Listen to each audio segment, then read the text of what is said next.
یا رب صل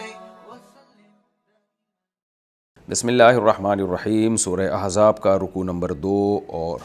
سورہ احزاب کا رکوع نمبر 5 اور 22ویں پارے کا رکوع نمبر 2، اس کی تفسیر میں ہم یہاں تک پہنچے تھے وَإِذْ تَقُولُ لِلَّذِي أَنْعَمَ اللَّهُ عَلَيْهِ وَأَنْعَمْتَ عَلَيْهِ أَمْسِكْ عَلَيْكَ زَوْجَكَ، یہاں تک ہم پہنچے تھے تفسیر میں۔ میں یہاں سے تفسیر شروع کرتا ہوں اس کی۔ پچھلے ایپیسوڈ میں، پچھلے رکوع کے پچھلے حصے میں یہ بات چل رہی تھی کہ اللہ تعالیٰ نے اپنے نبی صلی اللہ علیہ وسلم کے ذریعے حضرت زینب کو اور ان کے بھائی عبداللہ بن جہش کو حکم دیا کہ وہ حضرت زینب کا نکاح کرا دیں زید ابن حارثہ سے۔ تو وہ یہ سمجھے کہ شاید یہ نبی صلی اللہ علیہ وسلم کا مشورے والا حکم ہے، لیکن اصل میں یہ وجوبی حکم تھا۔ تو انہوں نے انکار کیا، حضرت زینب نہیں چاہتی تھیں حضرت زید ابن حارثہ سے نکاح کرنا، کیونکہ غلامی کا ان پہ ایک دھبا لگ چکا تھا۔ عرب میں اس کو بڑا معیوب سمجھا جاتا تھا، اس نکاح کو غیر کفو سمجھا جاتا تھا کہ یہ کفو میں نکاح نہیں ہے، اور اسلام میں بھی غیر کفو میں نکاح پسندیدہ نہیں ہے، لیکن اگر اس میں کوئی مصلحت و حکمت ہو تو پھر اسلام میں جائز ہے یہ۔ تو یہاں مصلحت تھی کہ نبی صلی اللہ علیہ وسلم کو بہت زیادہ محبوب تھے حضرت زید ابن حارثہ، یعنی ایک مصلحت تو نبی کے ذہن میں تھی اور ایک اللہ تعالیٰ مصلحت پوری کرنا چاہتے تھے۔ نبی کے ذہن میں مصلحت یہ تھی کہ آپ کو حضرت زید ابن حارثہ سے بہت محبت تھی، اور شاید آپ یہ خاتمہ بھی کرنا چاہتے ہوں کہ عربوں میں جو آزاد کردہ غلام کو بہت برا سمجھا جاتا ہے، تو لوگوں کے دماغ سے اس کی نفرت نکلے، قوم پرستی اور یہ غلام جو آزاد ہو جائے اس کو اتنا جو معیوب سمجھتے ہیں یہ بھی نکل جائے لوگوں کے ذہن سے۔ اور زید ابن حارثہ کا آپ اکرام بھی کرنا چاہتے تھے۔ بہت ساری، جیسے اس کی مثال ایسے ہے کہ نبی صلی اللہ علیہ وسلم نے جنگ میں کمانڈر بنایا زید ابن حارثہ، اسامہ بن زید کو، ان کے بیٹے کو اسامہ کو۔ تو حالانکہ عرب لوگ عربی کے علاوہ کسی اور کو امیر بننا بھی پسند نہیں کرتے تھے، تو اس میں بھی علماء نے حکمت یہ لکھی ہے کہ آپ نے اس لیے کمانڈر بنایا تاکہ عربوں کے دل سے یہ قوم پرستی نکلے اور قبیلہ پرستی نکلے۔ جیسے سلمان فارسی کو صحابہ کرام نے جنگ میں کمانڈر بنایا، حالانکہ وہ فارس کے تھے۔ تو کچھ کام نبی صلی اللہ علیہ وسلم نے مصلحتاً کیے۔ تو غیر کفو میں یعنی جوڑ کا رشتہ نہ ہو اگر، تو اس میں نکاح شریعت میں پسندیدہ نہیں ہے، لیکن اگر اس میں کوئی بڑی حکمت ہے تو پھر ٹھیک ہے، پھر پسندیدہ ہے وہ۔ تو حضرت زینب نے جب یہ قرآن کی آیت نازل ہوئی نا کہ وما کان لمؤمن ولا مؤمنۃ، کسی مومن مرد یا مومن عورت کے لیے جائز نہیں ہے کہ جب اللہ اس کے رسول کوئی فیصلہ کر دیں تو اس میں ان کے پاس آپشن ہو۔ خیارہ کا مطلب آپشن، کہ پھر یہ آپشنل نہیں رہتا یہ معاملہ۔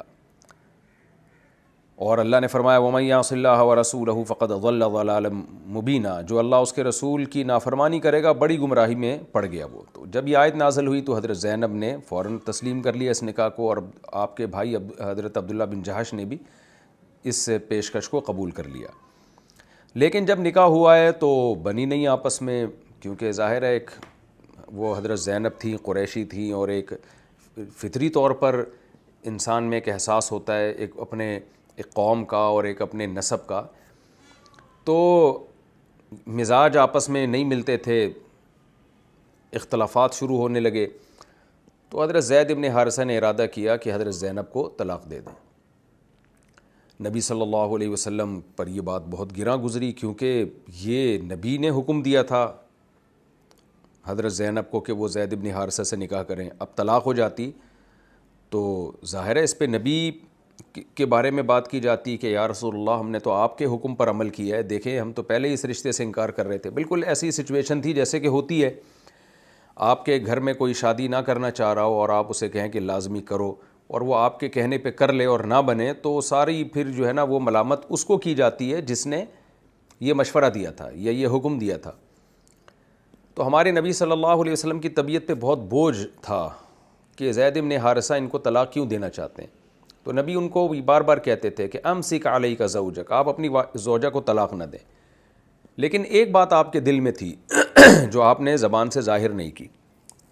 وہ دل میں یہ تھی کہ اگر یہ بات نہیں مانتے اور پھر بھی دے دیتے ہیں طلاق۔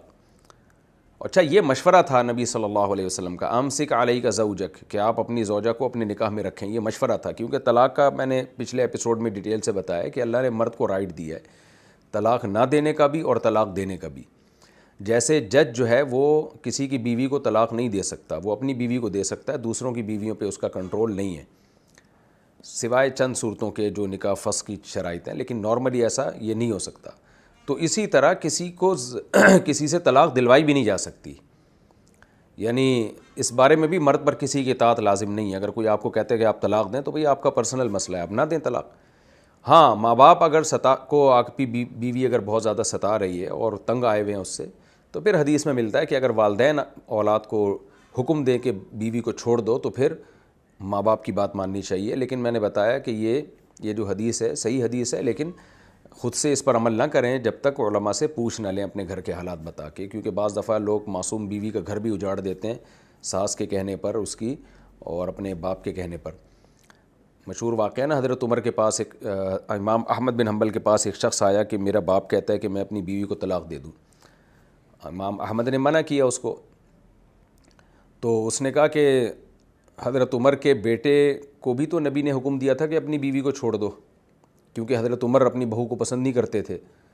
تو امام احمد بن حنبل نے فرمایا حل ابو کا مثل عمر، کیا تمہارے ابا بھی حضرت عمر جیسے ہیں؟ تو وہاں تو عمر تھے، نبی کو معلوم تھا کہ عمر غلط بات کا حکم نہیں دیں گے۔ تو اگر کسی کے والدین کہہ رہے ہیں اپنے بیٹے کو کہ اپنی بیوی کو چھوڑ دے، تو وہاں پہلے مشورہ کر لیں علماء سے، جو بھی علاقے کے صلحاء ہیں سمجھدار لوگ ہیں ان سے مشورہ کر لیں تاکہ پتہ چل جائے کہ بھئی غلطی کس کی ہے اس میں۔ خیر، تو نبی صلی اللہ علیہ وسلم نے جب دیکھا کہ حضرت زید بن حارثہ آپ کے مشورے پر عمل نہیں کر رہے اور دل میں ان کے طلاق ہی ہے، تو آپ صلی اللہ علیہ وسلم کے پاس اب حضرت زینب کی تلافی کی یہی صورت تھی کہ آپ خود حضرت زینب سے نکاح کر لیں، کیونکہ حضرت زینب کا دل ٹوٹے گا اس سے، زید بن حارثہ کے نکاح سے، اور ٹوٹے گا کیوں کہ وہ سمجھتی تھی کہ یہ میرے جوڑ کا رشتہ نہیں ہے،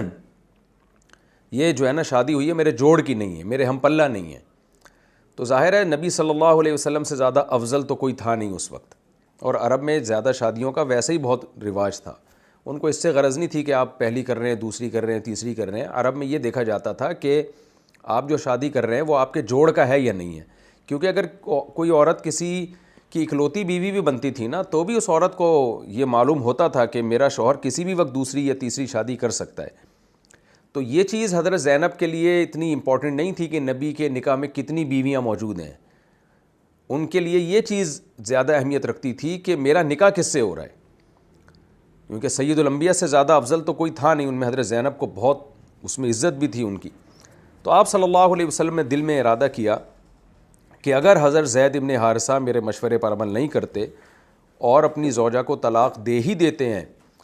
تو حضرت زینب کو جو غم پہنچا ہے اس کی تلافی کی یہی صورت ہے کہ میں حضرت زینب سے نکاح کر لیتا ہوں۔ لیکن آپ صلی اللہ علیہ وسلم نے یہ بات دل میں رکھی، زبان سے ظاہر نہیں کی، اور آپ صلی اللہ علیہ وسلم کے دل میں ایک طبعی رنج بھی پیدا ہوا کہ یہ جو عرب لوگ ہیں، یہ جو مشرکین ہیں، منافقین ہیں، یہ سارا ایک پروپیگنڈا کریں گے اور کہیں گے لو بھائی اپنی منہ بولے بیٹے کی بیوی سے، یعنی منہ بولی بہو سے نکاح کر لیا محمد صلی اللہ علیہ وسلم نے۔ تو اس پر قرآن کی آیتیں نازل ہوئیں۔ وَإِذْ تَقُولُ لِلَّذِي أَنْعَمَ اللَّهُ عَلَيْهِ، اور اس وقت کو یاد کریں جب آپ اس شخص سے کہہ رہے تھے جس پر اللہ نے انعام کیا، یعنی زید ابن حارثہ سے، وَأَنْعَمْتَ عَلَيْهِ، اور آپ نے بھی ان پر انعام کیا۔ نبی نے کیا انعام کیا؟ پہلی بات، ان کو جب وہ غلام تھے تو اتنا اچھا سلوک کیا کہ زید ابن حارثہ نے آزادی پر غلامی کو ترجیح دی اور اپنے ماں باپ کے پاس جانا بھی پسند نہ کیا، اپنے قبیلے میں جانا بھی پسند نہ کیا۔ دوسرا احسان یہ کہ نبی نے ان کو آزاد کیا۔ تیسرا احسان یہ کہ منہ بولا بیٹا بنایا۔ چوتھا احسان یہ کہ اتنی محبت کی کہ وہ حب رسول اللہ مشہور تھے، کہ اللہ کے محبوب، اور ان کے بیٹے اسامہ بھی اسی طرح۔ اور چوتھا احسان یہ کیا کہ اپنی پھوپھی زاد بہن کا نکاح زید بن حارثہ سے کرایا۔ تو اس لیے اللہ نے فرمایا جب آپ کہہ رہے تھے اس شخص سے جس پر اللہ نے بھی انعام کیا، ظاہر یہ سارے انعامات اللہ کے بھی تھے، وَأَنْعَمْتَ عَلَيْهِ، اور آپ نے بھی انعام کیا، أَمْسِكْ عَلَيْكَ زَوْجَكَ، کہ آپ اپنی زوجہ کو اپنے اوپر روک کے رکھیں، اس کو طلاق نہ دیں، وَاتَّقِ اللَّهَ، اور اس بارے میں اللہ سے ڈریں۔ آپ ڈریں کا کیا مطلب ہے؟ یعنی زوجہ کے حقوق پورے ادا کریں۔ آپ جو چیز ڈیورس کا، طلاق کا ذریعہ بن رہی ہے، اس ذریعے کو ختم کرنے کی کوشش کریں آپ۔ یعنی واتق اللہ کا مطلب یہ نہیں کہ زید بن حارثہ پہلے اللہ سے نہیں ڈرتے تھے، یعنی جیسے اللہ سے ڈرتے ہیں تو کنٹینیو اسی طرح سے ڈرتے رہیں، کیونکہ اس طلاق کے نبی کے خیال میں سائیڈ ایفیکٹ بہت زیادہ تھے۔ وَتُخْفِي فِي نَفْسِكَ، اور آپ اپنے دل میں وہ بات چھپا رہے تھے، مَاللَّهُ، جو چیز اللہ تعالیٰ مبدیہ ظاہر کرنے والا تھا، یعنی وہ بات کیا چھپا رہے تھے کہ اگر انہوں نے میری بات نہیں مانی اور بالآخر طلاق دے ہی دی تو میرے پاس زینب کو پہنچنے والے غم کی تلافی کی ایک ہی صورت ہے کہ میں خود ان سے نکاح کر لوں۔ وَتَخْشَى النَّاسَ، اور آپ لوگوں سے ڈر رہے تھے کہ عرب کیا کہیں گے کہ منہ بولی بہو سے نکاح کر لیا۔ اللہ فرماتے ہیں وَاللَّهُ أَحَقُّ أَن تَخْشَاهُ، اللہ اس بات کے زیادہ لائق ہے کہ آپ اللہ سے ڈریں، یعنی آپ کو اللہ سے ڈرنا چاہیے کہ اگر زید بن حارثہ طلاق دے دیتے ہیں اور زینب کی عدت پوری ہو جاتی ہے تو ایک چیز جب آپ کے لیے حلال ہے تو آپ لوگوں کے خوف سے کیسے اس سے پیچھے ہٹ سکتے ہیں، کیونکہ منہ بولا بیٹا حقیقی بیٹا تو نہیں ہوتا، تو آپ کو اللہ سے ڈرنا چاہیے۔ دیکھیں یہاں نبی پر نکاح واجب نہیں تھا زینب سے، حضرت زینب سے، یہاں ڈرنے کا کیا مطلب ہے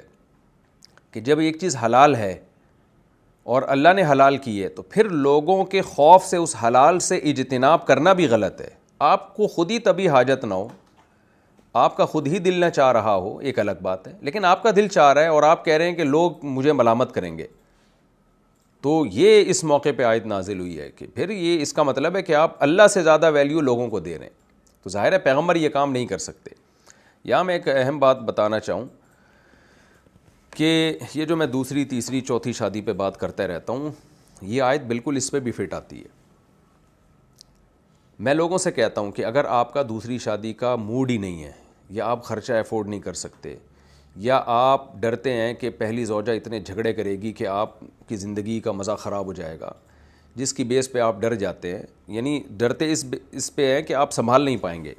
تو ٹھیک ہے آپ کا پرسنل معاملہ ہے، لیکن اگر آپ کا دل بھی چاہ رہا ہے آپ کو ضرورت بھی ہے اور آپ سمجھتے ہیں کہ میں نبھا بھی سکتا ہوں،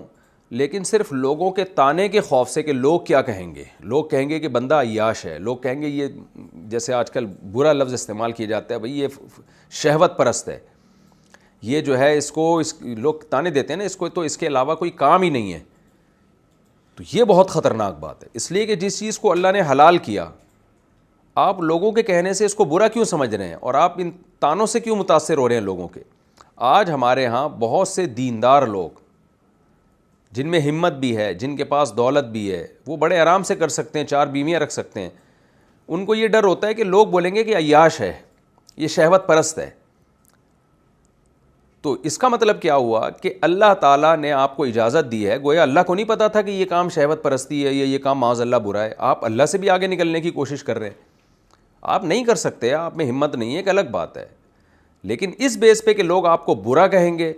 اور آپ بدنام ہو جائیں گے لوگوں میں، یہ بیس بہت خطرناک بیس ہے۔ اس کا مطلب جس چیز کو اللہ نے حلال قرار دیا آپ اس کو بدنامی سمجھ رہے ہیں۔ اس کی میں ایک اور آسان مثال دیتا ہوں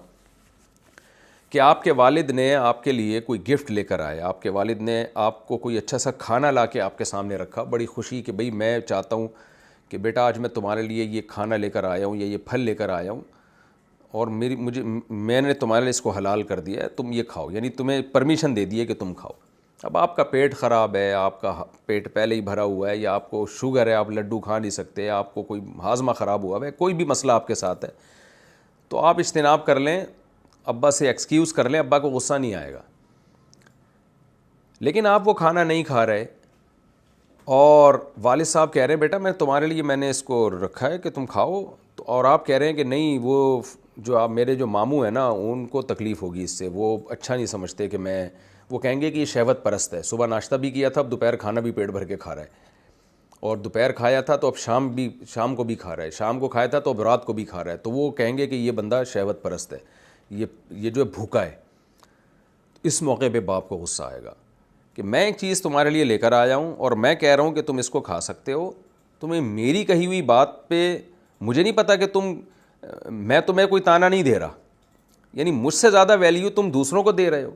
ایسے موقع پہ باپ کو غصہ آئے گا، اور یہ غصہ آنا نیچرل ہے کہ بھئی تمہارا اپنا ہی موڈ نہیں تھا تو نہ کھاتے، تم بول دیتے مجھے بھوک نہیں ہے یا میرا پیٹ خراب ہو جائے گا، کچھ بھی بہانہ کر دیتے،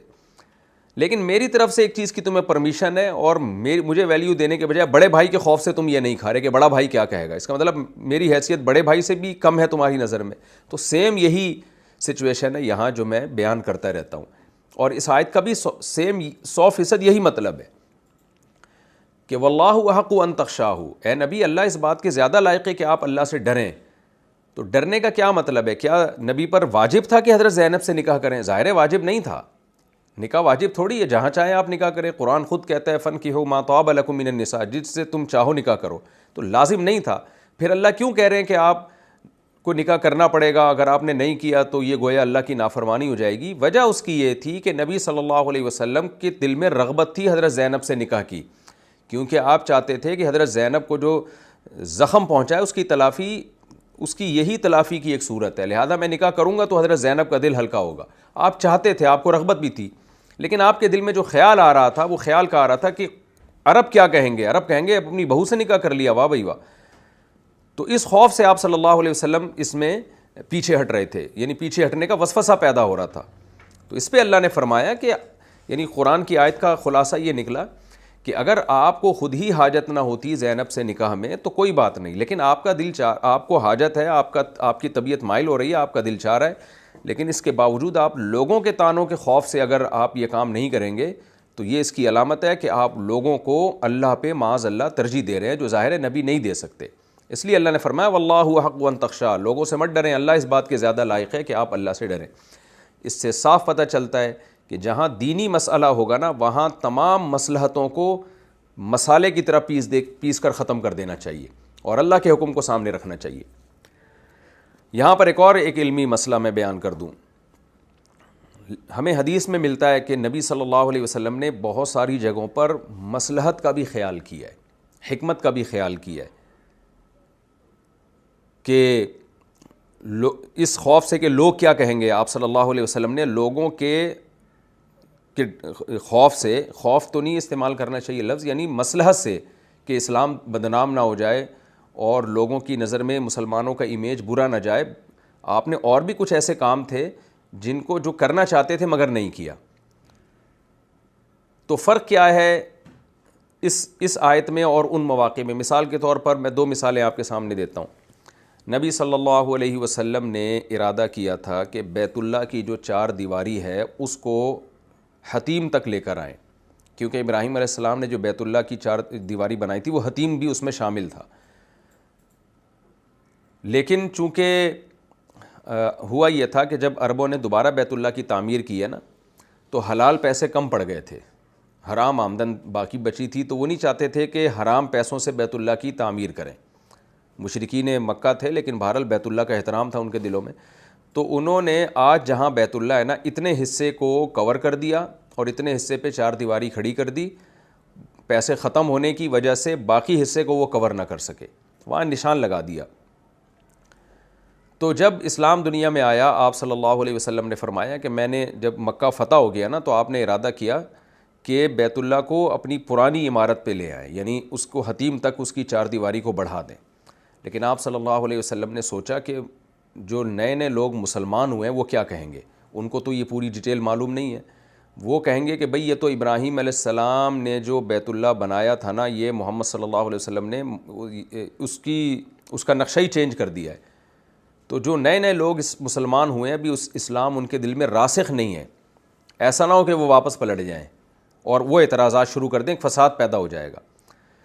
تو یہاں ایک سوال پیدا ہوتا ہے کہ بھئی یہاں تو نبی صلی اللہ علیہ وسلم نے لوگوں کی وجہ سے بیت اللہ کی 4 دیواری کو نہیں بڑھایا اور لوگوں کی رعایت کی ہے، تو کیا فرق ہے حضرت زینب سے نکاح میں اور بیت اللہ کی 4 دیواری کو بڑھانے کے مسئلے میں؟ تو یہاں بھی یہ ہو سکتا تھا کہ بھئی منہ بولی بہو سے نکاح جائز ہے نا، کوئی فرض واجب تو نہیں ہے، تو آپ صلی اللہ علیہ وسلم نہ کرتے نکاح عرب کے طعنوں کے خوف سے کہ بھئی پہلے اتنے ہم پہ جو ہے وہ طعن و تشنیع ہو رہی ہے اور پہلے ہی ہمیں اتنا جو ہے ملامتیں ہو رہی ہیں، تو کوئی فرض واجب تو نہیں ہے، میں نہیں کرتا کوئی اور کر لے گا. میں زبان سے بتا دیتے آپ صلی اللہ علیہ وسلم کہ بھئی منہ بولی بہو سے اسلام میں نکاح جائز ہے، کوئی بری بات نہیں ہے یہ، کیونکہ منہ بولا بیٹا حقیقی بیٹا نہیں ہوتا. آپ خود نہ کرتے تاکہ لوگ طعنے نہ دیتے. تو کیا فرق ہے دونوں میں؟ ایک اور مثال میں بتاتا ہوں، اس سے اور سوال اچھی طرح انشاءاللہ آپ کے ذہن میں بیٹھے گا. نبی صلی اللہ علیہ وسلم کے پاس کئی بار کمپلین آئی عبداللہ بن ابی منافق کی، جو اسلام میں بہت زیادہ فسادات مچا رہا تھا، بہت کر رہا تھا، صاف لوگوں کو پتہ چل گیا تھا یہ کمبخت پکا منافق ہے۔ کئی مواقع پہ صحابہ کرام نے فرمایا یا رسول اللہ آپ ہمیں اجازت دیں، ہم اس کو قتل کر دیں، کیونکہ فساد پھیلا رہا ہے، اسلام کو اس سے نقصان ہو رہا ہے۔ تو آپ صلی اللہ علیہ وسلم نے فرمایا کہ اگر ہم نے اس کو قتل کیا نا تو جو غیر مسلم لوگ ہیں، جو کافر لوگ ہیں، وہ یہ کہیں گے کہ ان محمدن یقتل اصحابہ، کہ محمد صلی اللہ علیہ وسلم اپنے ساتھیوں کو بھی مار دیتے ہیں، اپنے بندوں کو بھی قتل کر دیتے ہیں، تو اس سے لوگوں کا اسلام میں داخلہ رک جائے گا، کیونکہ ان کو تو نہیں پتہ کہ اتنا بڑا منافق ہے اور کیا کیا ہمارے خلاف فسادات کر رہا ہے، کیونکہ ظاہری طور پہ کلمہ پڑھتا ہے اور مشرکین جو ہے اس کو مسلمان ہی سمجھتے ہیں۔ تو اگر میں نے اس کو قتل کر دوں تو وہ ڈر جائیں گے کہ بھائی یہاں اسلام لانے کے بعد بھی کوئی بھروسہ نہیں ہے، ہماری جان محفوظ نہیں ہے، ہم سے کوئی غلطی ہوئی تو ہماری گردن اڑا دیں گے مسلمان، تو یہ چیز لوگوں کے اسلام میں داخلے سے رکاوٹ کا ذریعہ بنے گی۔ یہاں بھی یہ سوال پیدا ہوتا ہے، بھائی اگر وہ فساد مچا رہا تھا تو اس کو قتل کر دیا جاتا، تو لوگوں کی پرواہ نہ کی جاتی، اسلام میں جس نے داخل ہونا ہے ہو، نہیں داخل ہونا نہیں ہو۔ جیسے یہاں پر کہ بھئی حضرت زینب سے آپ نکاح کر لیں، عرب تانے دے رہے ہیں، جو تانے دیتا ہے دیتا رہے، اگر کسی کو اسلام میں داخل ہونا ہے ہو جائے، اسلام سے بدگمان ہوتا ہے تو ہوتا رہے۔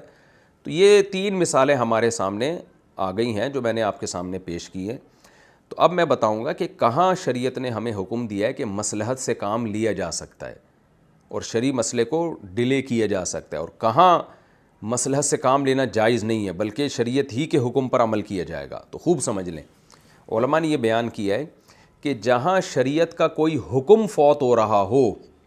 شریعت کا کوئی حکم، وہاں آپ کو مصلحت سے کام لینے کی اجازت نہیں ہے، اور جہاں شریعت کا کوئی حکم نہیں فوت ہو رہا تو پھر وہاں آپ مصلحت سے کام لے سکتے نہیں بلکہ لینا پڑے گا آپ کو۔ یہ جو بیت اللہ کی 4 دیواری ہے، بیت اللہ کی 4 دیواری اگر نبی صلی اللہ علیہ وسلم نے حتیم تک نہیں بڑھائی تو اس سے کوئی شرعی مسئلہ فوت نہیں ہوا، اس لیے کہ طواف ایک شرعی حکم ہے، طواف ہم حتیم کے باہر سے ہی کرتے ہیں۔ اگر ایسا ہوتا نا کہ طواف لوگ جو ہے وہ 4 دیواری کے اندر سرکل میں گھومنا شروع کر دیتے اور حتیم کو باہر نکال دیتے طواف کے دوران، تو پھر آدھے بیت اللہ کا طواف ہوتا، آدھے کا نہیں ہوتا۔ تو طواف ایک شرعی حکم ہے، وہ حکم ضائع ہو جاتا، تو حکم تھوڑی ضائع ہو رہا ہے۔ اور بیت اللہ 4 دیواری کا نام تھوڑی ہے، بیت اللہ تو اس جہت کا نام ہے جہاں آج 4 دیواری کھڑی ہوئی بھی ہے، اور اس کے علاوہ حتیم بھی اس میں شامل ہے، حتیم تک کا حصہ۔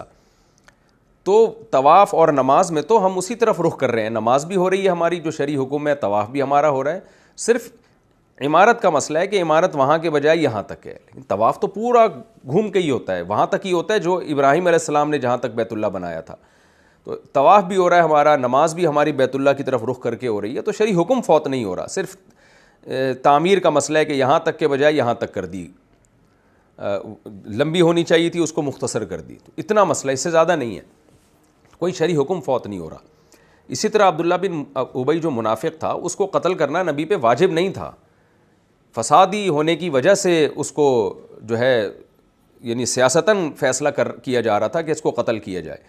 تو ہاں اگر وہ کوئی زنا کا ارتکاب کرتا اور حد جاری کرنی ہوتی اس کے اوپر تو پھر حد لازمی جاری کی جاتی، پھر یہ نہیں دیکھا جاتا کہ غیر مسلموں کا داخلہ یہ وحشت ناک سزا دیکھ کر ایسا نہ ہو اسلام میں رک جائے، وہ لوگ بولیں یار ان کے اسلام میں تو اتنی سخت سزائیں ہیں لہذا پیچھے ہٹ جاؤ، نہیں جاؤ اسلام میں، نہ، حد اللہ کا حکم ہے، وہ بہرحال نافذ کرنی ہے، چاہے چور کا ہاتھ جب کٹے تو اس سے غیر مسلم اسلام سے دور ہو جائے یا اسلام سے قریب ہو جائے، نہ، چور کا ہاتھ کاٹنے کا اللہ نے حکم دیا، زانی کو 100 کوڑے لگانے کا اللہ نے حکم دیا، اور شادی شدہ مرد یا عورت زنا کرے تو پتھروں سے مارنے کا اللہ نے حکم دیا۔ اسی طرح اگر عبداللہ بن ابی منافق کسی کو قتل کر دیتا اور گواہوں سے ثابت ہو جاتا کہ یہ قاتل ہے تو قصاصاً اس کو قتل کیا جاتا، مقتول کا ولی اگر اس کو معاف کرتا تو کرتا، لیکن معاف نہ کرتا تو قتل کیا جاتا، پھر یہ نہیں دیکھا جاتا غیر مسلم کیا کہیں گے۔ لیکن عبداللہ بن ابی منافق سے یہ جرم ثابت نہیں ہوا گواہوں سے یا کسی بھی طرح سے، جو بھی دلائل ہوتے ہیں، تو اس کا مسئلہ تھا فساد پھیلا رہا تھا، اور فسادی کو قتل کیا جاتا ہے سیاستاً، کہ اسلام کو نقصان ہوگا اگر اس کو قتل نہ کیا، تو وہاں قتل نہ کرنے میں نقصان کم تھا، قتل کرنے میں نقصان زیادہ تھا، تو سیاستاً قتل کیا جا رہا تھا نا۔ تو سیاست تو یہ ہے کہ بھائی نہ کرو قتل، کیونکہ سیاست کا مطلب اسلام کو نقصان ہو رہا ہے، لیکن نبی صلی اللہ علیہ وسلم کی رائے یہ تھی کہ اگر قتل کر دیا تو پھر زیادہ نقصان ہوگا. ابھی بھی نقصان ہو رہا ہے اس کو زندہ چھوڑنے میں کہ فساد پھیلا رہا ہے, قتل کرنے میں نقصان زیادہ ہے کہ جو بہت سارے غیر مسلم آ رہے ہیں ان کا داخلہ رک جائے گا. تو وہ شرعی حکم کی وجہ سے نہیں تھا کہ اللہ تعالیٰ کا کوئی لازمی حکم تھا, وہ تو سیاست تھی. تو سیاست میں تو دیکھا جاتا ہے کہ جنگ کب بہتر ہے, کب سلو بہتر ہے. جیسے جہاد جو ہے وہ بھی مقصود لعینی ہی نہیں ہے کہ لازمی کرنا ہے, اس میں دیکھا جائے گا کہ بھئی لڑنے میں زیادہ فائدہ ہے یا نہ لڑنے میں فائدہ ہے. تو جہاں لڑنے میں فائدہ تھا وہاں نبی نے لڑائی کو ترجیح دی, جہاں صلح میں فائدہ تھا تو وہاں صلح حدیبیہ میں آپ دیکھیں آپ نے صلح کو ترجیح دی ہے, اور بلکہ بہت ساری ان کی شرائط بھی مانی ہے. تو یہ فرق ہے. اور یہاں زینب رضی اللہ تعالیٰ عنہ کا مسئلہ یہ تھا کہ اگر آپ صلی اللہ علیہ وسلم حضرت زینب سے نکاح نہ کرتے تو ایک شرعی مسئلہ فوت ہو جاتا. شرعی مسئلہ کیا ہے؟ وہ شرعی مسئلہ یہ ہے کہ لوگ پریکٹیکلی منہ بولے بیٹے کی بیوی کو بہو سمجھتے,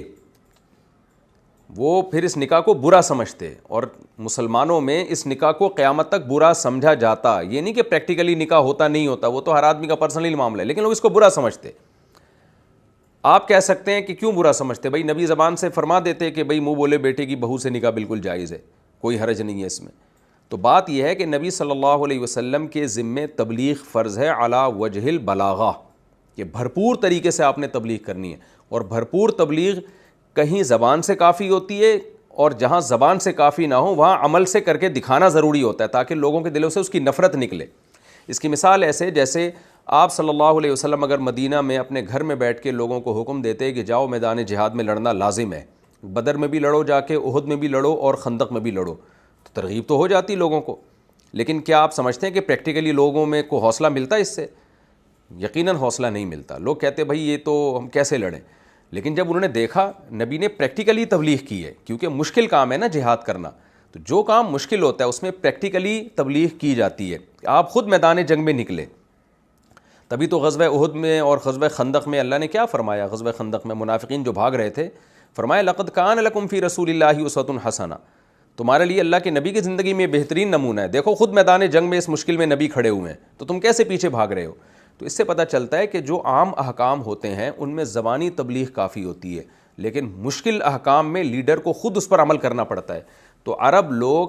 منہ بولے بیٹے کی بیوی سے نکاح کو اتنا برا سمجھتے تھے کہ نبی صلی اللہ علیہ وسلم کا زبان سے یہ کہہ دینا قطعاً کافی نہیں تھا کہ اس بہو سے, جو منہ بولی بہو ہے, اس سے نکاح میں برا عمل نہیں ہے یہ, بلکہ آپ کا اس کو پریکٹیکلی کر کے دکھانا ضروری تھا.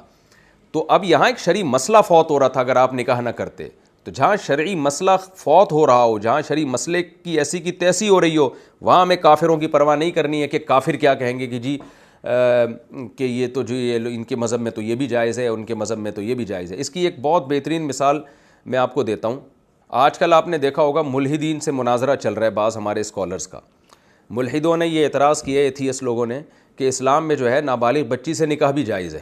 اور سورہ طلاق کی آیتیں پیش کی ہیں کہ واللائی لم یحضن, کہ وہ عورتیں جن کو ابھی حیض آنا شروع ہی نہیں ہوا, فعدتہن ثلاثۃ اشہر واللائی لم یحضن, کہ ان کی عدت جو ہے 3 مہینے ہے. تو اس پر بعض ایتھیس لوگوں نے اشکال کیا ہے کہ بھائی اس سے تو پتہ چلتا ہے جن عورتوں کو بھی حیض آنا شروع نہیں ہوا وہ تو نابالغ ہیں, تو اس کا مطلب اسلام میں نابالغ بچی کی شادی بھی جائز ہے اور پھر اس کی رخصتی بھی جائز ہے, کیونکہ رخصتی کے بعد ہی عدت ہوتی ہے نا. تو ان غیر مسلموں کو اور ایتھیس لوگوں کو خوش کرنے کے لیے ہمارے بعض اسکالرز نے کہنا شروع کر دیا, جن کے پاس بنیادی علم نہیں ہے شریعت کا, انہوں نے کہنا شروع کر دیا نہیں جی اس آیت کا تو یہ مطلب نہیں ہے, اس آیت کا تو یہ مطلب نہیں ہے. یا بعض اسکالر نے یہ کہا تو حنفیوں کے ہاں ہے ایسا, ان کو چونکہ حنفیوں سے کوئی بیر ہے تو وہ جو بھی ان کو ٹھڑک ہوتی ہے وہ حنفیوں میں نکال دیتے ہیں. لیکن حنفیوں کے ہاں ہے ایسا کہ جی وہ نابالغ بچی سے نکاح اور رخصتی بھی جائز ہے, باقی کسی کے ہاں ایسا نہیں ہے. حالانکہ یہ بات بالکل غلط ہے. آپ غیر مسلموں کو خوش کرنے کے لیے اور ایتھیس لوگوں کو خوش کرنے کے لیے قرآن میں تحریف نہیں کر سکتے. بالکل ایسے ہی ہے قرآن میں کہ جن عورتوں کو بھی حیض آنا شروع نہیں ہوا, یعنی جو نابالغ ہیں, تو اللہ نے ان کی طلاق کی عدت بیان کی ہے کہ اگر ان کو طلاق ہو جاتی ہے رخصتی کے بعد تو ان کی بھی عدت ہے اور وہ 3 مہینے ہیں. تو اب آپ کیا کر رہے ہیں کہ جی کیونکہ اس سے ایتھیس لوگ ٹینشن میں یعنی ایتھیس لوگوں کو اسلام کا مذاق اڑانے کا موقع مل رہا ہے, تو ہم اب آیت ہی کو چینج کر دیں. جیسے کہ 2 اسکالر تو اس وقت میرے ذہن میں ہیں جنہوں نے چینج کر دیا اس آیت کا مطلب. تو کہ بھئی ایتھیس لوگ مذاق نہ اڑائیں، تو آپ ان کے مذاق کے بیس پر اسلام کے حکم کو چینج نہیں کر سکتے. اسلام میں یہ مسئلہ اجماعی ہے کہ نابالغ بچی کا نکاح ہو جاتا ہے اور رخصتی بھی ہو جاتی ہے. تو یہی مطلب ہے اس آیت کا، اور کوئی مطلب نہیں ہے. ہاں یہ ایک الگ بات ہے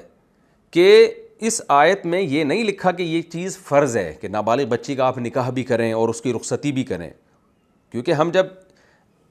اسلامی فقہ کی ڈیپتھ میں جاتے ہیں نا، لاء کو پڑھتے ہیں، تو قرآن تو بیان کرتا ہے نا کہ نابالغ بچی کا نکاح جائز ہے اور اس کی رخصتی بھی جائز ہے، اور اس سے رخصتی کے بعد اگر شوہر نے یعنی ہم بستری کر لی اس سے، یا صرف رخصتی بھی ہو گئی، تنہائی میں اکٹھے بھی ہو گئے، تو طلاق دے گا تو 3 جو ہے وہ مہینے اس کو گزارنے پڑیں گے. تو 2 اور 2 4 کی طرح قرآن نے بیان کر دیا، اور اس پر اجماع بھی ہے. ہاں یہ قرآن نے کب کہا ہے کہ 4 سال کی بچی کی آپ شادی کریں یا 6 سال کی بچی کی شادی کریں اور جو ہے پھر وہ اس سے ہم بستری بھی کریں؟ یہ کہاں کا ہے؟ کیونکہ ایتھیس لوگ فوراً یہ اعتراض شروع کر دیتے ہیں، اس کا مطلب 5 سال کی بچی کی بھی شادی ہو سکتی ہے. پہلی بات تو یہ ہے کہ قرآن نے یہ مسئلہ بیان کیا ہے کہ اگر شادی ہو گئی اور رخصتی ہو گئی تو عدت 3 مہینے ہے. قرآن نے ترغیب نہیں دی ہے. ترغیب قرآن و سنت میں ہمیں بلوغت کے بعد نکاح کی ملتی ہے، بلوغت سے پہلے نکاح کی ہمیں ترغیب نہیں ملتی قرآن و سنت میں کہیں بھی.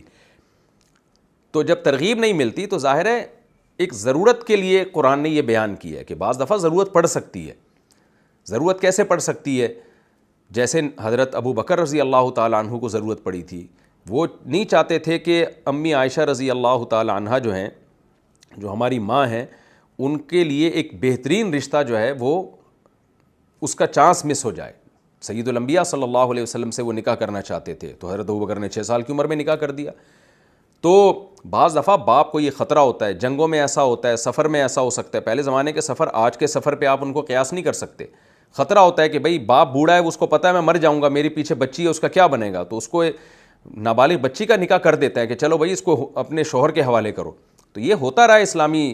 کلچر میں، اور یہ تو اب جا کے یونائٹڈ نیشن کے پابندیوں کی وجہ سے یہ کلچر ختم ہوا ہے، ورنہ یہ ہمیشہ سے اسلامی سوسائٹی میں ہوتا رہا ہے، صحابہ میں بھی، تابعین میں بھی، تبع تابعین میں بھی. چونکہ ہم لوگ اپنی سوسائٹی کو غیر مسلموں پر قیاس کرتے ہیں نا، گوروں پر، ان کا تو سارا فیملی سسٹم ہی برباد ہو گیا، ان کو تو بیٹیوں کی فکر، بہنوں کی فکر، یہ ان کی یہ ٹینشن ہی نہیں ہے ان لوگوں کی. تو جس سوسائٹی کی یہ ٹینشنیں ہیں اس سوسائٹی میں اللہ نے اس کے لیے ضرورت کے موقع پر اس عمل کو جائز قرار دیا ہے. رہا مسئلہ رخصتی کا،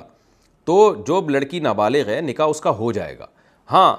ترغیب نہیں ہے، ترغیب یہ ہے کہ جب ضرورت ہو تو کریں، ضرورت نہیں ہے تو اس کی یہ نہ کیا جائے یہ کام. دوسری بات رہا مسئلہ رخصتی کا، تو اسلام نے یہ تو کہا ہے کہ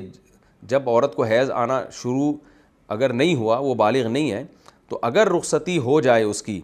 تو طلاق کے بعد عدت 3 مہینے ہے. لیکن رخصتی اس کی جائے یا نہیں کی جائے، اس کا کوئی تذکرہ قرآن نے نہیں کیا. اس کا مدار اس پر ہے کہ وہ رخصتی کے قابل ہے یا نہیں ہے. تو بچی کی جو ایک فزیکل فٹنس ہے اور اس کی جو ایک جسمانی گروتھ ہے، رخصتی کا مدار اس پر ہے.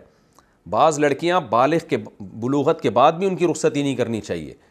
بالغ ہو گئی 18 سال کی، 20 سال کی، لیکن کمزور ہیں، وہ اس قابل نہیں ہے کہ شوہر ان سے جمع کر سکے، تو رخصتی تو ان کی بھی نہیں کرنی چاہیے. کوئی فرض تھوڑی ہے رخصتی کرنا. اگر باپ یہ سمجھتا ہے کہ میری بچی کمزور ہے، وہ حمل کا تحمل نہیں ہے، شوہر اس سے ریلیشن قائم کرے گا، اس کو پریگننسی ہو گئی، وہ نہیں برداشت کر سکتی. بعض لڑکیاں کمزور ہوتی ہیں، 20-22 سال میں بھی کمزور ہوتی ہیں، تو وہاں بھی شادی نہ کی جائے. حالانکہ قرآن نے تو اجازت دی ہے کہ بلوغت کے بعد جلد نکاح کرو، بلکہ ترغیب دی ہے، اور نبی نے بھی ترغیب دی.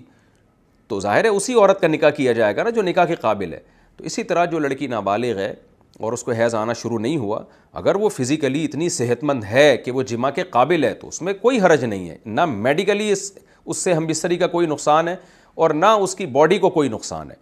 تو اس میں ہمیں کوئی یہ بتانے میں کوئی ہمیں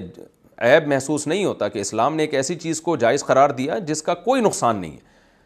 تو اس لیے ہمیں ایتھیس لوگوں کو خوش کرنے کے لیے قرآن کی آیت ہی کو ہم چینج کر دیں تو بھائی جاؤ دفعہ ہو، تمہیں اسلام میں آنا ہے آؤ، نہیں تو تم مرو اسی گدھے گھوڑوں والے نظام میں. لڑکوں سے بدفعلی تمہارے لیے حلال ہے، اور سیکس کی 20 غلیظ اور پلیت قسمیں تمہارے نظر میں حلال ہیں. تو ایک گدھے گھوڑوں والا نظام تمہارا ہے، تو تمہیں اس پہ اگر شرمندگی نہیں ہے، تو تم اگر اسلام کے ایک حکم پر تمہیں اگر سمجھ میں نہیں آتا تو وہ گند تمہیں سمجھ میں آ رہا ہے، اپنے پیدا کرنے والے کا انکار. اور اسلام نے جو ایک نکاح کا ایک پاکیزہ نظام دیا ہے وہ تمہیں سمجھ میں نہیں آ رہا. اسی نظام کی بیس پہ حضرت عائشہ رضی اللہ تعالیٰ عنہ کا نکاح سید الانبیاء سے ہوا. تو اس لیے ہمیں اسلامی حکم کو قطعاً چینج کرنے کی نہ اجازت ہے نہ اس کی ہمیں ضرورت ہے. اور اسلام میں پھر دوبارہ یہ نابالغ بچی کا بتا دوں کیونکہ اس میں لوگ کلپ چلا کے پھر غلط بھی چلا دیتے ہیں. اسلام میں نابالغ بچی کی شادی کے جائز ہونے کا ہمیں سورہ طلاق کی ان آیات سے پتہ چلتا ہے جو میں نے آپ کے سامنے پڑھی ہیں, لیکن ترغیب نہیں ہے. صرف یہ پتہ چلتا ہے کہ اگر ہو جائے تو کیا کرنا ہے, یعنی نابالغ بچی کا نکاح ہو جائے اور رخصتی ہو جائے تو اس کی عدت اتنے ہیں. باقی کرنی چاہیے کہ نہیں کرنی چاہیے, تو بچی نابالغ ہو یا بالغ ہو, دونوں صورتوں میں اسلام نے اس کے باپ کو ولی بنایا, اور باپ یہ فیصلہ کرے گا کہ میری بچی نکاح کے قابل ہے بھی کہ نہیں ہے, اس قابل ہے بھی کہ نہیں ہے کہ اس کی رخصتی کی جائے. اگر اس کی باڈی اجازت نہیں دے رہی, چھوٹی ہے, وہ عمر میں چھوٹی ہے, مینٹلی اس کی گروتھ نہیں ہوئی ہے, یا جسمانی طور پہ وہ کمزور ہے, تو چاہے بالغ ہو یا نابالغ ہو, دونوں صورتوں میں رخصتی نہیں کی جائے گی. اور ایک لڑکی اگر 13-14 سال کی ہو گئی لیکن ابھی اس کو حیض آنا شروع نہیں ہوا, وہ میڈیکلی بالغ نہیں ہوئی ہے لیکن مینٹلی بالغ ہو چکی ہے وہ, اور فزیکلی بالغ ہو چکی ہے. فزیکلی کا مطلب اس کی باڈی اس قابل ہے کہ شوہر کے ساتھ وہ رہ سکتی ہے, تو پھر اس میں کوئی حرج نہیں ہے. تو اسی کا قرآن نے ذکر کیا ہے, اور ہمیں اس میں کوئی شرمندگی الحمدللہ نہیں ہے یہ مسئلہ بیان کرنے میں, اور اسلامی سوسائٹی میں ایسا ہوتا رہا ہے. تو کبھی بھی شریعت کے احکام کو کسی کو خوش کرنے کے لیے یا کسی فضول آدمی کے اس چکر میں کہ کہیں اسلام سے کہیں ہٹ نہ جائے تو ہٹ جائے, ایسے بیسیوں لوگ, اللہ کی جہنم بہت بڑی ہے. یہ بالکل ایسے ہی ہے جیسے ہمارے بہت سارے اسکالرز ہیں نا, 4 شادیوں پہ بھی بہت دائیں بائیں گھمائے باتوں کو. غیر مسلم تو اس پہ بھی اعتراض کرتے ہیں, کیا ہے مسلمانوں کو 4 شادیوں کی اجازت دی ہے. آپ دیکھیں ہمارے جو مغربی ذہنیت سے متاثر اسکالرز ہیں انہوں نے کیسا گھمایا 4 شادیوں کے مسئلے کو, کہ ایکچولی وہ تو جنگوں میں مرد بہت ہلاک ہو جاتے تھے, ایکچولی وہ تو یہ ہوتا تھا, ایکچولی آپ دیکھیں اس کا کیا حل ہے. وہ بھائی ایکچولی کچھ بھی نہیں ہے. اللہ نے ترغیب دی ہے کہ نکاح کرو, زنا سے بچو, گدھے گھوڑوں کا کام ہے زنا کرنا. اور جو قوم گدھے گھوڑوں کی طرح زندگی گزار رہی ہے زنا کر کے, وہ ہمیں کہہ رہی ہے کہ نکاح, اسلام کے نکاح پہ اعتراض کر رہی ہے 4 شادیوں پر, اور خود 4 ہزار گرل فرینڈیں رکھ کے گدھے گھوڑوں والی بھنگیوں والی زندگی گزار رہے ہوتے ہیں یہ. تو ہمیں سمجھائیں گے کہ جی وہ اسلام میں کیا غلط ہے کیا صحیح ہے. تو اس لیے ہمیں اللہ اس کے رسول کے احکامات پر الحمدللہ پورا اطمینان ہے. تو اسلام نے 4 شادیوں کی ترغیب دی ہے, اور کہا ہے کہ ان لوگوں سے نہ پوچھو, اگر اسلام بدنام ہوتا ہے تو ہونے دو. جو عقلمند ہیں ان کی نظر میں بدنام نہیں ہوگا, بے وقوفوں کی نظر میں بدنام ہوگا. عقلمند کہیں گے کہ یہ تو اسلام کا حسن ہے کہ اس نے مرد کو زیادہ نکاحوں کی اجازت دی, اس سے بیوہ عورتوں کا بھی گھر بسے گا, طلاق یافتہ عورتوں کا بھی گھر بسے گا. تو اسی طرح یہ بھی اسلام کا حسن ہے کہ اس نے نابالغ عورت کے نکاح کی بھی اجازت دی ہے, لیکن یہ بتا دیا کہ اس میں بچی کا فائدہ دیکھنا ہے. اگر بچی کی صحت اس قابل نہیں ہے رخصتی کے, تو بالغ ہو یا نابالغ ہو, دونوں صورتوں میں نکاح نہیں کرنا. اور اگر نکاح کر دیا لیکن آپ سمجھتے ہو رخصتی کے قابل نہیں ہے, چاہے نابالغ ہو چاہے بالغ ہو, تو رخصتی بھی نہیں کرنی. تو اس میں کوئی حرج نہیں ہے, بالکل عورت کے فائدے کے لیے. کیونکہ فقہا یہاں یہ لکھتے ہیں کہ اسلام نے جو نابالغ بچی کے نکاح کی اجازت دی ہے نا, وہ صرف اس وجہ سے دی ہے کہ بعض دفعہ بلوغت کے انتظار میں کفو فوت ہو جاتا ہے, اس کا اچھا رشتہ ہاتھ سے نکل جاتا ہے, اس کا گھر پھر صحیح طرح سے جیسا آپ کو اسٹینڈرڈ کا رشتہ ملا وہ مل نہیں پاتا. اس لیے تو ترغیب نہیں ہے, جہاں ضرورت ہو وہاں اس پر عمل کیا جائے گا. ترغیب بلوغت کے بعد دی ہے. اس کی دلیل صحیح بخاری صحیح مسلم کی حدیث ہے, یا معشر الشباب من استطاع منکم الباءۃ فلیتزوج. اے نوجوانوں, تو نوجوان تو وہی ہوتے ہیں جو بالغ ہو چکے ہوں, ان کو نبی نے حکم دیا کہ تم جو ہے جلد نکاح کیا کرو. تو یہ پوری ڈیٹیل میں نے بیان کی. تو اب آپ سمجھ گئے ہوں گے کہ نبی صلی اللہ علیہ وسلم نے حضرت زینب سے پریکٹیکلی نکاح کیوں کیا. اس لیے کہ جیسے جہاد ایک مشکل عمل ہے, اس میں جب تک نبی پریکٹیکلی میدان جنگ میں گئے نہیں تو اس وقت تک پوری طرح ترغیب ہو نہیں سکتی. تو اسی طرح منہ بولے بیٹے کی بیوی سے نکاح کو اتنا معیوب سمجھا جاتا تھا کہ آپ صلی اللہ علیہ وسلم اگر زبان سے ترغیب دے دیتے تو مسلمانوں کو موٹیویشن, خاص طور پر عربوں کو موٹیویشن نہیں ملنی تھی اس سے, اور شرعی مسئلہ فوت ہو جاتا, ضائع ہو جاتا. وہ مسئلہ یہ ہے کہ منہ بولا بیٹا منہ بولا ہی ہوتا ہے, اس کی بیوی حقیقی بیوی آپ کی حقیقی بہو نہیں ہوتی, اور آپ جب آپ نکاح کرنا چاہیں تو آپ نکاح کر سکتے ہیں اس سے. تو یہ پریکٹیکلی اس شرعی مسئلے کو زندہ کرنا اس وقت تک ممکن نہیں تھا جب تک نبی صلی اللہ علیہ وسلم خود پریکٹیکل کر کے نہ بتاتے. تو اس لیے اللہ نے فرمایا کہ اس میں آپ لوگوں کی مصلحت کا خیال نہ کریں. کوئی اگر اسلام میں آتا ہے آئے, نہیں آتا تو نہ آئے. وہ تو ہم نے اسلام کو تبدیل نہیں ہونے دینا. اسلام کا جو ایک اسٹرکچر ہے, ایک نکاح کا نظام ہے, وہ نظام چینج نہیں ہو سکتا. تو اس لیے اللہ نے کیا فرمایا کہ واللہ احق ان تخشا, کہ اللہ اس بات کا زیادہ لائق ہے کہ آپ اللہ سے ڈریں. ابھی ہمارا رکوع الحمدللہ کافی باقی ہے اور وقت ہمارا کمپلیٹ ہو گیا, لیکن یہ مسئلہ بہت اہم تھا اس لیے میں نے آپ کو ڈیٹیل میں بتایا. اب انشاءاللہ میں اگلے ایپیسوڈ میں سورہ احزاب کا رکوع نمبر 5 اور 22ویں پارے کا رکوع نمبر 2 دوبارہ اس آیت سے ہی شروع کروں گا. اس آیت سے تو نہیں، اس آیت کا آدھا حصہ ہو چکا ہے، اب یہاں سے شروع کروں گا. فلما قضا زید منہا وطرا زوجناکہا، یہاں سے انشاءاللہ میں تفسیر شروع کروں گا. اللہ تعالی ہمیں سمجھنے کی، عمل کی توفیق عطا فرمائے. وما علینا الا البلاغ.